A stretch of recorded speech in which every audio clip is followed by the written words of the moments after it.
Hello, good morning छात्रों। RK PG science college Kalwar Jaipur की online classes में आपका हार्दिक स्वागत है बच्चों।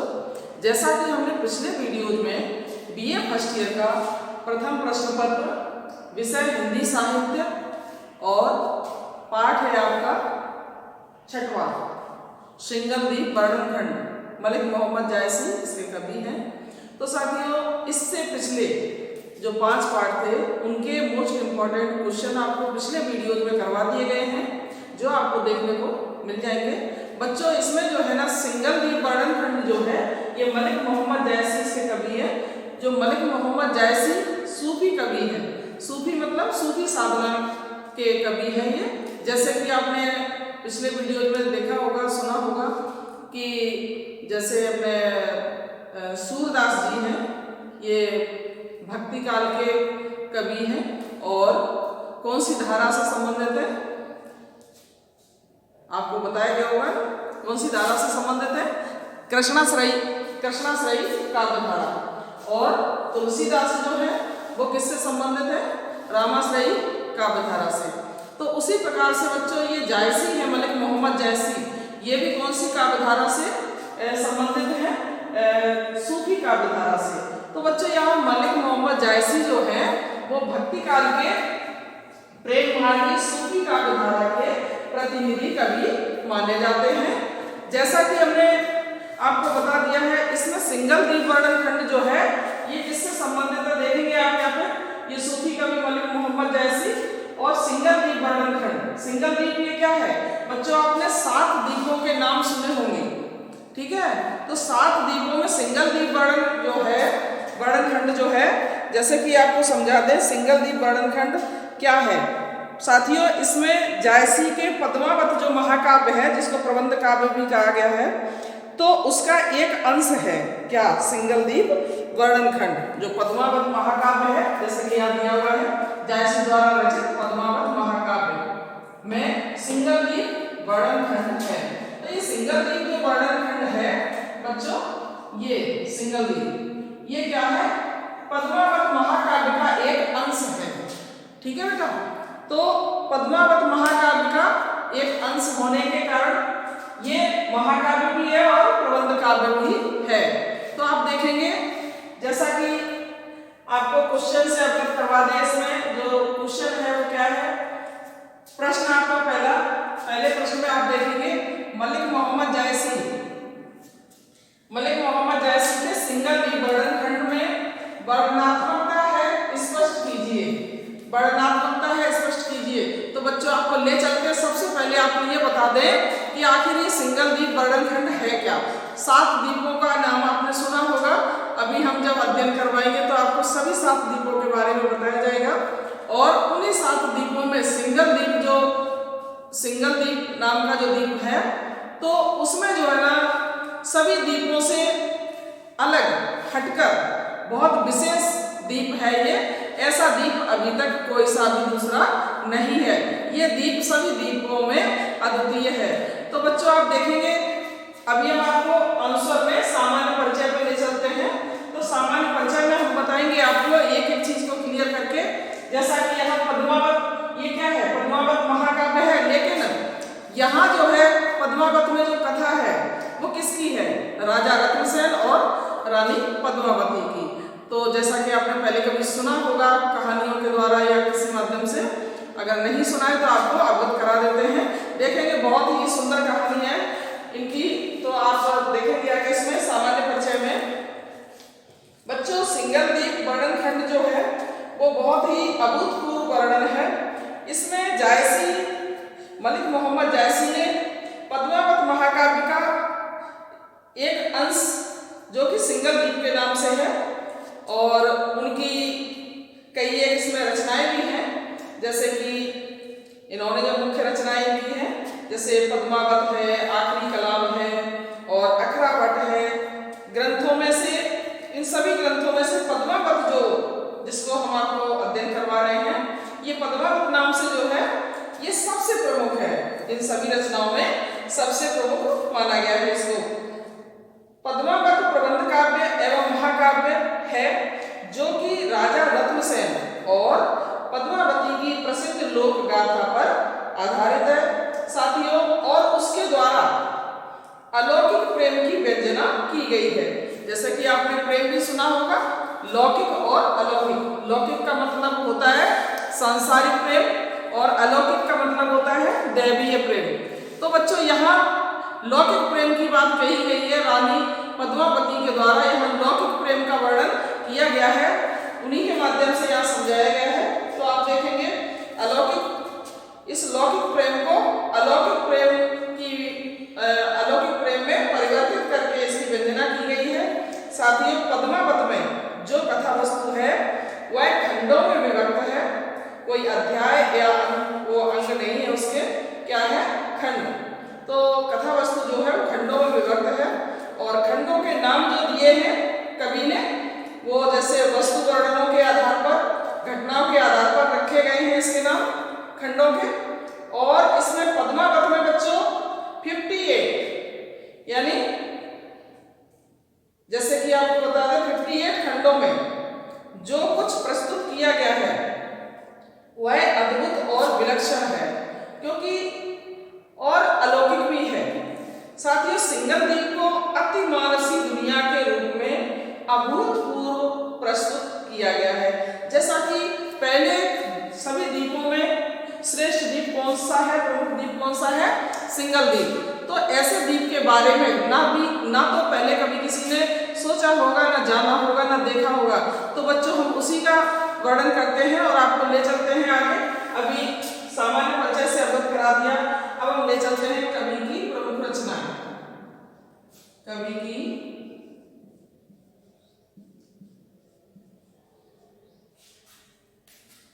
प्रमुख रचनाएं।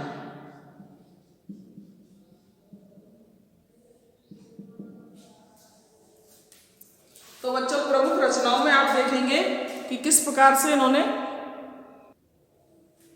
यहां देखेंगे आप जायसी की प्रमुख रचनाएं। तो बच्चों जायसी की प्रमुख रचनाएं कौन कौन सी हैं? नंबर 1 चित्रलेखा, नंबर 2 आखिरी कलाम, नंबर 3 पद्मिनी, नंबर 4 अखरावट, नंबर 5 कहरानामा। तो यहाँ जो 5 रचनाएं इनकी दी गई हैं वो तो देखेंगे आप आगे। बच्चों इन 5 रचनाओं को हम किस प्रकार से लंबे समय के लिए आराम से याद कर सकते हैं वो देखेंगे आप आगे, कि इनको हम ट्रिक के माध्यम से कैसे याद रख पाएंगे लंबे समय के लिए। होता क्या है जब हम याद कर लेते हैं किसी चीज को और बाद में क्या होता है कि भूल भी जाते हैं, लेकिन एग्जाम टाइम में क्या होता है बच्चों, अगर हम जो चीज पढ़ के जाते हैं और जरा सा उसका इशारा मिलते ही हमारा दिमाग अपने आप ही चलने लग जाता है। तो वो ही इशारा ट्रिक के माध्यम से आपको ये रचनाएं याद करवाएंगे। 5 रचनाएं आपको इजीली याद हो जाएंगी लंबे टाइम के लिए। तो देखेंगे आप यहाँ ट्रिक के माध्यम से, जैसे यहाँ लिखा है मलिक का चित्र आखिरी कलाम, पद्मिनी का अखरोट काहिरा के नाम। अब यहाँ देखेंगे मलिक से पता चलता है मलिक मोहम्मद जायसी। चित्र ये कार है, ये अव्यय शब्द है लाइन को जोड़े रखने के लिए। तो चित्र का मतलब चित्रलेखा, आखिरी कलाम का मतलब आखिरी कलाम रचना का नाम है। फिर आ जाओ इधर पद्मिनी से, पद्मिनी ये भी रचना का ही नाम है। का अव्यय शब्द है। अखरोट, अखरोट से मतलब अखरावट। काहिरा के नाम, काहिरा मतलब कहरा नाम। ठीक है, तो आपको सिंपल लाइन के रूप में कैसे याद रखना है, जैसे एक पंक्ति बना दी हमने, तो उस पंक्ति के माध्यम से आप उन 5 रचनाओं को किस प्रकार से आसानी से इजीली लंबे टाइम के लिए याद रख सकते हैं। तो देखेंगे आप मलिक का चित्र आखिरी कलाम, पद्मिनी का अखरोट काहिरा के नाम। सिंपल, मलिक का चित्र आखिरी कलाम, पद्मिनी का अखरोट काहिरा के नाम। ये 2 लाइनें याद करने से क्या होगा बच्चों, आपको ये 5 रचनाएं बहुत ही आसानी से याद हो जाएंगी, जो कि मलिक मोहम्मद जायसी की है। और पद्मावत जो आपको बता दूं, पद्मावत जो कथा है रत्नसेन और रानी पद्मावती की, तो पद्मिनी जो है रचनाएं की इसी से ही ली गई है। तो आप देखेंगे आगे इसमें और विस्तार से बताते हैं आपको, आगे देखेंगे बच्चों। अभी हुई अपनी मलिक मोहम्मद जायसी के सभी जो प्रमुख रचनाएं थी उसको विस्तार से आपको समझाया गया, अध्ययन करवाया पॉइंट पे। बच्चों इस क्वेश्चन का पहला पॉइंट है सिंगल दीप वर्णनखंड में अभूतपूर्व वर्णन। अभूतपूर्व का मतलब होता है जैसा पहले कभी किसी ने सुना और देखा नहीं हो। अभूतपूर्व, पहले कभी किसी ने इस तरह का कुछ देखा सुना नहीं हो। ये सिंगल दीप जो दीप है, दीपों में श्रेष्ठ दीप सिंगल दीप नाम से है, वो किस प्रकार का है और कैसा देखने और सुनने में लगता है, उसी से आपको अवगत करवाएंगे। तो साथियों आपको ले चलते हैं सिंगल दीप वर्णनखंड में अभूतपूर्व वर्णन की ओर। बच्चों जैसा कि मैंने अभी बता दिया था आपको, पद्मावत के 58 खंडों में से प्रस्तुत खंड का कथ्य सामान्य रूप में नहीं प्रस्तुत किया गया है। इसमें जो कुछ प्रस्तुत किया है बच्चों वह अद्भुत और विलक्षण है, वह अलौकिक भी है। साथियों सिंगल दीप का बौद्ध साहित्य में भी वर्णन हुआ है। वहां सिंगल दीप को एक अतिमानुषी दुनिया के रूप में प्रस्तुत किया गया है। तो यहाँ जिसमें सब कुछ अभूतपूर्व है, जायसी ने भी सिंगल दीप की अमराई, आमों के बाग, अमराई मतलब आमों के बाग, पुष्पोद्यान, गढ़, कुआ, बावड़ी आदि सभी का जो भी वर्णन किया है बच्चों वह विलक्षण है, बहुत ही सुनने और देखने लायक है। जैसा कि अभी हम आपको आगे अध्ययन करवाएंगे, देखेंगे आप। तो ये था आपका सिंगल दीप वर्णनखंड में अभूतपूर्व वर्णन किन किन चीजों का हुआ है, उनसे भी आपको अवगत करवाएंगे। तो दूसरा जो है पॉइंट आपका दीपों में श्रेष्ठ सिंगल दीप, तो आप देखेंगे दूसरा पॉइंट,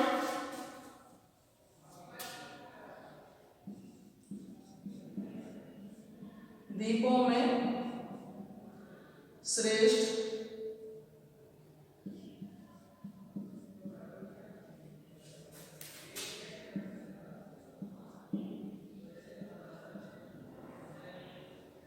सिंगल दीप।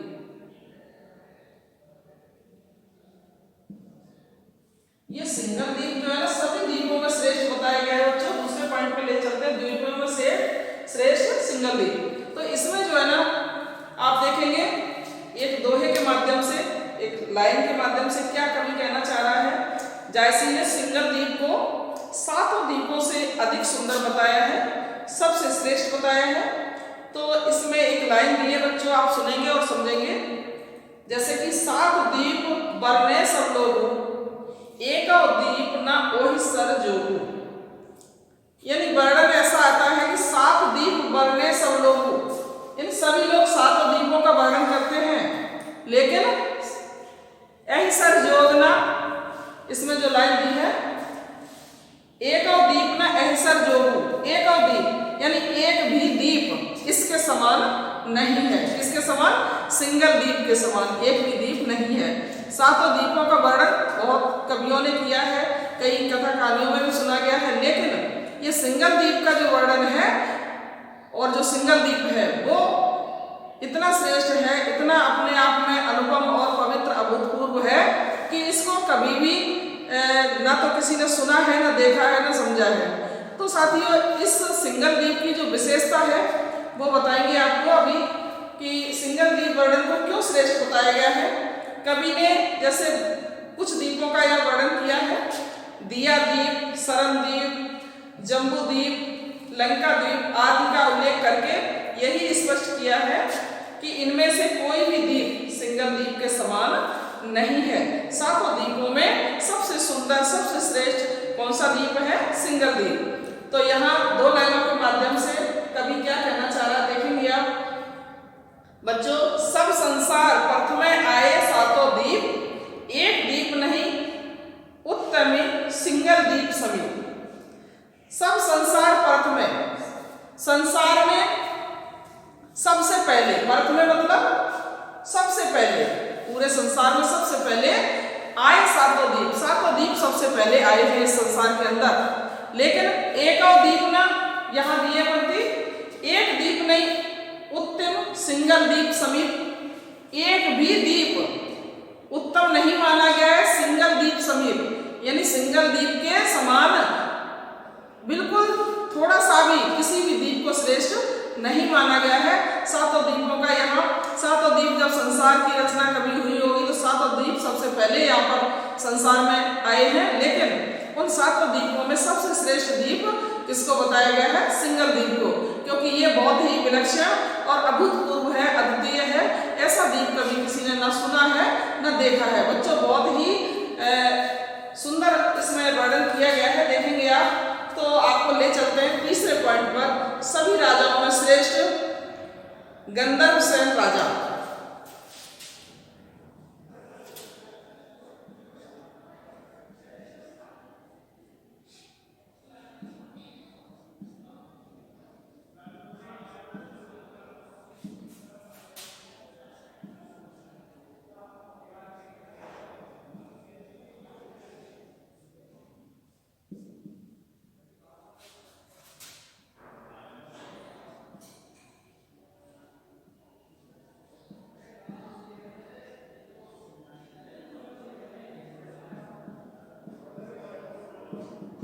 बच्चों यहाँ तीसरा पॉइंट है आपका सभी राजाओं में श्रेष्ठ गंधर्वसेन राजा। तो जैसे द्वीपों को सभी द्वीपों से श्रेष्ठ बताया है, उसका भी वर्णन आगे पॉइंटों के आधार पर करेंगे और आपको समझाएंगे, अध्ययन करवाएंगे। लेकिन अभी आप समझेंगे सभी राजाओं में श्रेष्ठ गंधर्वसेन राजा को क्यों बताया गया है। यहाँ तक कि लंका का राजा जो रावण था उससे भी श्रेष्ठ किसको बताया गया है? गंधर्वसेन राजा को, क्योंकि इस राजा के पास जितनी सेना थी, जितने हाथी घोड़े और जितना साम्राज्य था उतना शायद किसी राजा के पास भी नहीं था। तो इसलिए इस राजा को सभी राजाओं में श्रेष्ठ बताया गया है। बच्चों देखेंगे आप आगे सिंगल द्वीप का राजा, जो सिंगल द्वीप आपको सभी द्वीपों में श्रेष्ठ जो द्वीप है सिंगल द्वीप, उसका राजा कौन है? गंधर्वसेन। और लंका का राजा रावण था। सिंगल द्वीप का राजा गंधर्वसेन था और लंका का राजा कौन था? रावण। किंतु वह भी गंधर्वसेन की बराबरी का न था, क्योंकि गंधर्वसेन की बराबरी कोई कैसे कर सकता है बच्चों? उसकी सेना में, किसकी? गंधर्वसेन की सेना में 56 करोड़ सैनिक थे, 16,000 घुड़सवार थे, घोड़े की श्याम वर्ण और तुखार कोटि के थे। घोड़े जो थे वो कैसे थे? श्याम वर्ण और तुखार कोटि के थे। ये इनकी कोई कोटि होती है, कोई जाति होती है तुखार। तो बच्चों उसके पास 7,000 सिंगली हाथी थे। सिंगल द्वीप में रहने वाले सिंगली हाथी उसके पास कितने थे? 7,000 सिंगली हाथी थे जो ऐरावत हाथी जैसे थे।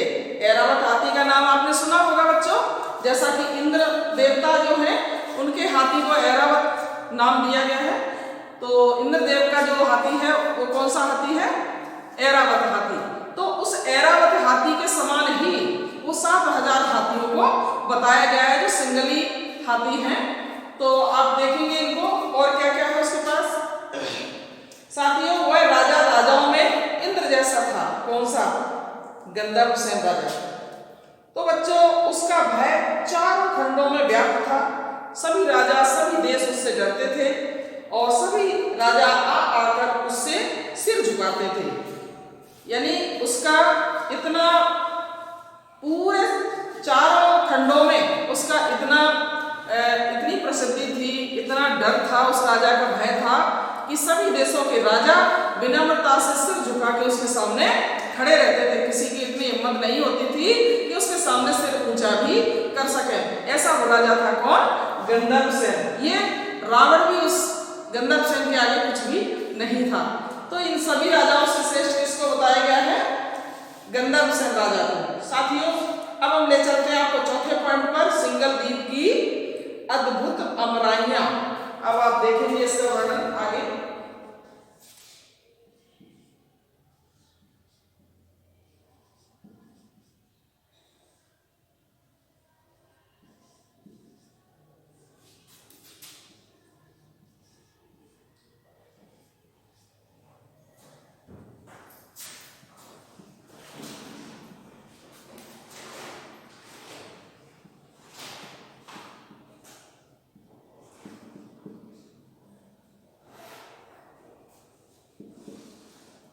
सिंगल द्वीप की अद्भुत अमराइयाँ।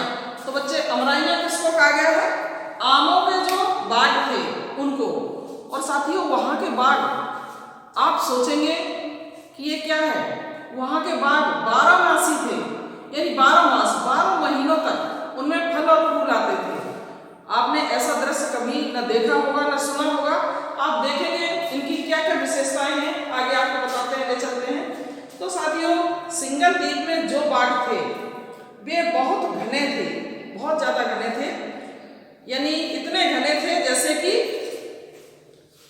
दिन में रात्रि हो, इस तरह से घने थे। आकाश को छूने वाले लंबे पेड़ थे।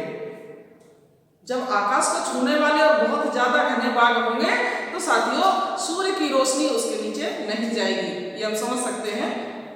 तो उन बागों को एकदम घना और काला अंधेरे वाला बताया गया था। इतने घने बाग थे कि दिन में भी वहां रात्रि नजर आती थी। और क्या था देखेंगे आप आगे। वृक्ष मानो आकाश को छू लेंगे, ऐसे ऊंचे थे। बागों के वृक्ष मलयगिरी से लाकर लगाए गए थे। और कहां से लाकर लगाए गए थे? मलयगिरी पर्वत से लाकर लगाए गए थे बागों के वृक्ष। साथियों उनकी घनी छाया से रात जैसे हो जाती थी। अमराई इतनी घनी, इतनी सुखद थी कि उसका वर्णन नहीं किया जा सकता। उसमें 6 ऋतुओं में वसंत की सी शोभा रहती थी।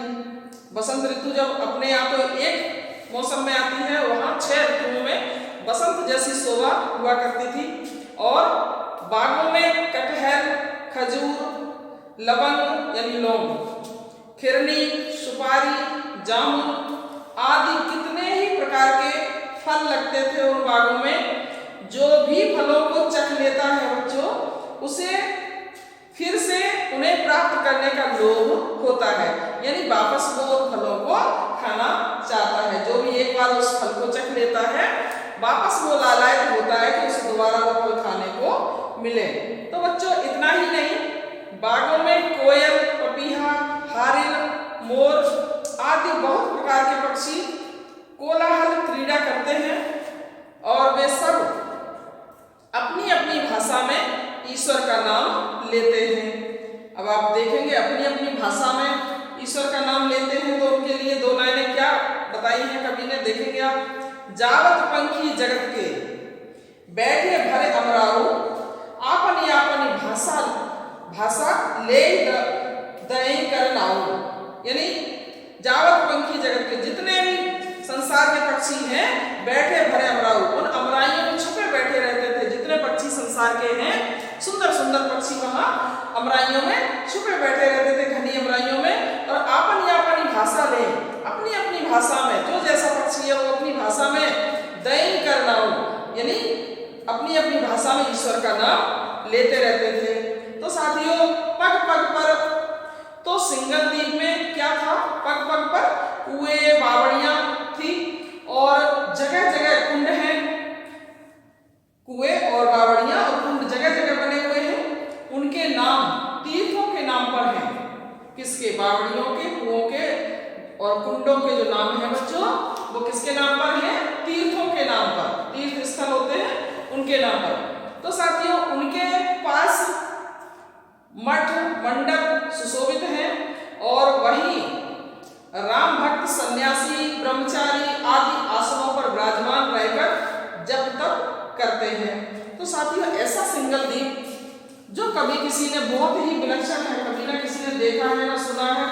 यानी 6 ऋतुओं में वहां पर शरद ऋतु,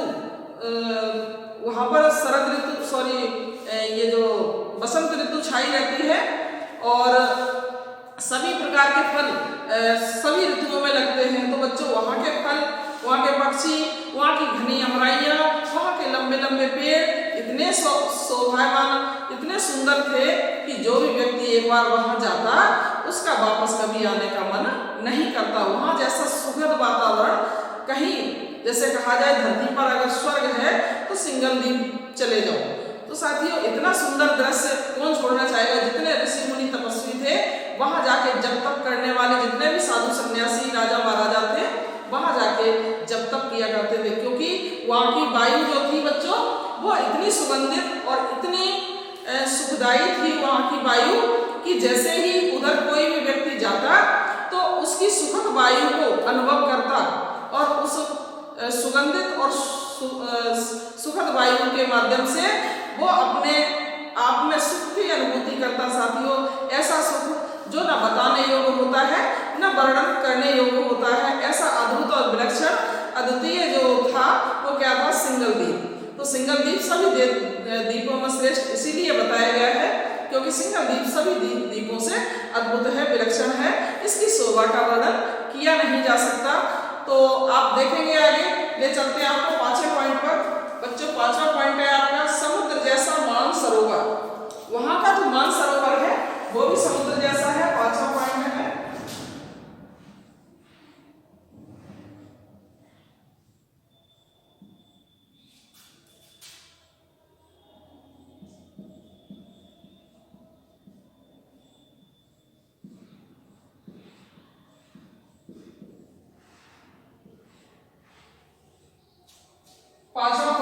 समुद्र जैसा मानसरोवर। वहां का मानसरोवर है, मानसरोवर जानते होंगे, जहां पर हंस विचरण करते हैं। हंस और हंसनी जो मोती चुगते हैं, वो कभी और चीज नहीं खाते हैं। हंस हंसनी क्या खाते हैं? मोती चुगते हैं। और साथियों, हंस हंसनी का जो जोड़ा होता है वो इतना अद्भुत और पवित्र होता है कि उनके लिए ऐसा कहा गया है, कवियों ने ऐसा कहा है कि हंस हंसनी हमेशा ही एक दूसरे के लिए ही जीते हैं। यानी एक ही व्यक्ति के साथ वो सारा जैसे कि पक्षी व्यक्ति जो होते हैं वो कई चीजें चेंज हो जाती है उनके साथ, लेकिन उन दोनों पक्षियों के साथ जब वो जोड़ा बना लेते हैं तो आजीवन वो साथ साथ ही रहते हैं दोनों पक्षी। ये उनकी विशेषता है। और कभी भी चाहे हंस या हंसनी एक दूसरे से यदि बिछुड़ जाए गलती से तो वो उसकी याद में एक जगह बैठकर, एक जगह खड़े रहकर अपने प्राणों को त्याग देता है, उसके बगैर जीवित नहीं रहता है। इसलिए इस हंस की जो विशेषता है वो बहुत ही अद्भुत है। विशेषता ये कि मोती चुगने वाला हंस और इतना पवित्र माना गया है। इनकी जोड़ी जो होती है, जो युगल जोड़ी जिसको बोल सकते हैं, तो बच्चों वो जोड़ी इनकी इतनी पवित्र होती है, कभी भी वो दूसरे पक्षी के साथ यानी दूसरा पक्षी यानी हंस दूसरे हंस के साथ कभी जीवन यापन नहीं करते हैं। वो अपने जोड़े के साथ ही पूरा जीवन बिताते हैं और अपने जोड़े के साथ ही जीवन भर रहते हैं। अगर एक उसमें से किसी कारण से मर जाता है तो दूसरा जो पक्षी है वो उसके बिना नहीं जीता है, वो भी अपने प्राणों का त्याग कर देता है। ऐसा इन कथा कहानियों में सुना गया है। तो बच्चों, अभी हम चलते हैं, बात करते हैं समुद्र जैसा मानसरोवर। तो मानसरोवर समुद्र जैसा कैसे है देखेंगे आप आगे। बच्चों, सिंगल द्वीप में मानसरोवर है जो अपने अथाह जल के कारण समुद्र जैसा प्रतीत होता है। उसमें बहुत सारा जल है, पानी है बहुत सारा। उसका पानी मोती जैसा स्वच्छ और अमृत जैसा मधुर है। जल की कई विशेषताएं होती हैं बच्चों। कोई खारा जल, समुद्र का जल तो खारा होता है, लेकिन यहाँ जो मानसरोवर का जल है वो बहुत ही स्वच्छ और अमृत जैसा मधुर यानी मीठा बताया गया है। साथियों, उसमें कपूर जैसी सुगंध आती है। उस पानी में क्या होता है?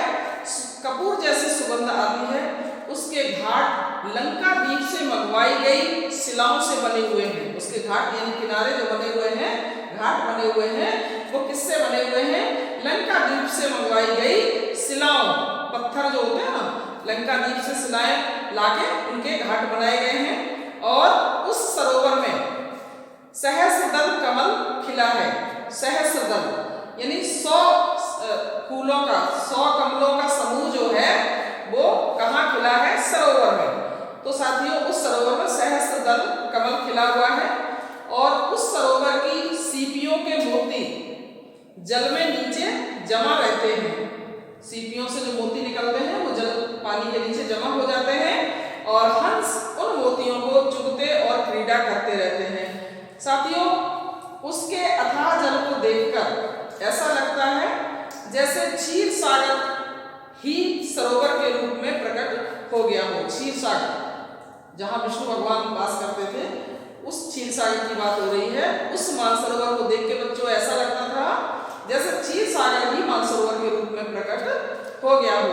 साथियों, उसके किनारों पर अमृत जैसे मधुर फलों वाले वृक्ष हैं। सरोवर के पानी भरने, सरोवर से पानी भरने जो नारियां वहां जाती हैं, स्त्रियां जाती हैं, वे पद्मिनी जाति की प्रतीत होती हैं। पद्मिनी यानी जैसे रानी पद्मिनी थी, उसी जाति की प्रतीत होती है, क्योंकि उनके अंगों से कमलों की सी सुगंध आती है। किसके अंगों से? जो पानी भरने वहां नारियां जाती है ना, उनके अंगों से। और जिस द्वीप की पनिहार में इतनी सुंदर हो, उसकी रानियां तो ना जाने कितनी सुंदर होंगी। तो साथियों, वहां उस मानसरोवर की कई विशेषताएं हैं बच्चों, और वहां की जो स्त्रियां हैं वो रानी पद्मावती की तरह ही सुंदर और सुगंधित शरीर वाली हैं, सुगंधित शोभा वाली हैं। उनके अंगों से जो है कमलों कैसी, कमल के पुष्प जैसी सुगंध आती है। साथियों, जिस द्वीप की कहा गया है, जिस द्वीप की पनिहार में इतनी सुंदर हो, तो वहां की रानियां कितनी सुंदर होंगी। तो वहां की रानी कौन थी? रानी पद्मावती। तो आप देखेंगे बच्चों, इसके माध्यम से आप आगे आपको बताते हैं कि अन्य वर्णन भी इसमें दिए गए हैं। तो अन्य वर्णन की ओर ले चलते हैं। छठवां पॉइंट है आपका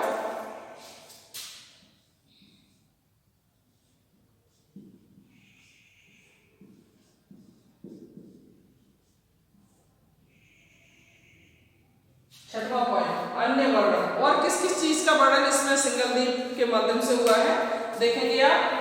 साथियों, यहाँ सिंगलद्वीप की अन्य वस्तुओं का भी वर्णन किया गया है, जैसे कि ताल तलैयों का, जिनके पास रंग बिरंगे पक्षी रहते हैं। और कवि ने द्वीप की फुलवाड़ी, राजा के ऊंचे आवास, हाट बाजार और वहां की वेश्याओं, गढ़ और वहां आकर बैठने वाले राजाओं का भी वर्णन किया है। तो साथियों, ये वर्णन विस्तार में नहीं है। इस प्रकार से उन्होंने वर्णन कर, अन्य वर्णन भी इसके सिंगलद्वीप के अंदर आते हैं, उनके नाम हमने आपको बता दिए हैं। और अब हम आपको 7वें पॉइंट पे ले चलते हैं, वर्णनगत विशेषताएं। तो वर्णनगत विशेषताएं क्या है देखेंगे आप आगे। 7वां पॉइंट,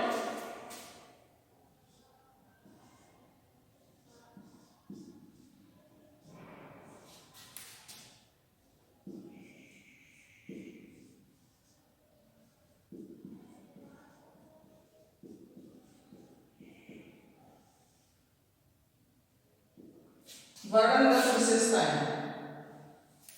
आगे आपको ले चलते हैं बच्चों वर्णनगत विशेषताओं की ओर। तो यहाँ देखेंगे आप कि कवि ने सिंगलद्वीप की जिन अनेक वस्तुओं का जो वर्णन किया है, उन्हें अत्यंत सुंदर बताया गया है। वस्तुओं की विशेषताओं का विस्तार से परिगणन शैली में वर्णन किया गया है। जितनी वस्तुएं हैं बच्चों, उन वस्तुओं का जो विस्तार से वर्णन किया है, वो कौन सी शैली में किया है? परिगणन शैली में। परिगणन शैली में वर्णन किया गया है, जिससे कवि के सौंदर्य बोध, उसकी कल्पना शक्ति और वस्तुओं संबंधी ज्ञान का परिचय मिलता है। बच्चों, वर्णन की अन्य विशेषता यह है कि उस लौकिक वर्णन से अलौकिकता की भी व्यंजना कर दी गई है। लौकिक जैसे कि सांसारिक वर्णन और अलौकिक दैवीय वर्णन। तो यहाँ लौकिक से अलौकिकता की भी व्यंजना की गई है। तो और वर्णन को सुंदर बनाने के लिए कवि ने अलंकारों का भी प्रयोग किया है। तो साथियों, ये था इसका वर्णनगत जो विशेषताएं हैं वो प्रस्तुत की हैं। और अब ले चलते हैं आपको निष्कर्ष की ओर। बच्चों, 7वें पॉइंट के बाद आपका आता है निष्कर्ष।